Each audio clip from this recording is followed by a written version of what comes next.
রয়েছে শনিবারের বাজার প্রচুর ভিড়, আজকে প্রচুর ভিড়। ঠাকুর দর্শন একরকম করেছি, তবে আজ থেকে করেছি মায়ের দর্শন। জয় মা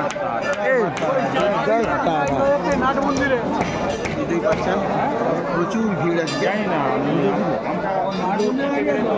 আমরা মাকে গড় করে নিচ্ছি না, আজকে ভিড় বেশি নেই, একটু ঘন্টা চারে দাঁড়ালে হয়ে যাবে। ঘন্টা চারেক হলেই হবে জেনারেলে। 4 ঘন্টা আর ওই এটা হলেও 1 ঘন্টা 1.5 ঘন্টা হলে হয়ে যাবে। তাহলে ঘন্টা চারেক দাঁড়ালে হয়ে যাবে। চলো, আজকে ভিড়টা কম আছে একটু। আপনি কি দাঁড়াবেন? হ্যাঁ চলো। আমি প্রসাদ লাইন নিয়ে এমনি ঘর নিয়ে যাবো, এমনি নিচে দিয়ে গিয়ে নিয়ে যাবো। হ্যাঁ হ্যাঁ কেন গো, তখন দাঁড়ানো সম্ভব না। তুমি ধৈর্য ধরতে পারছো না? এই অংশে মায়ের চরণে এসেছো, মা যদি তোমাকে দর্শন দেবে মনে করে না, তুমি দর্শন অবশ্যই পাবে। একটু ওয়েট করো, ওয়েট করো। ওভাবে যাবেন, ওভাবে ভেঙে পড়বে না। আরে আমি তো মায়ের দর্শনে এসেছি, দর্শন একবার করে নিয়েছি।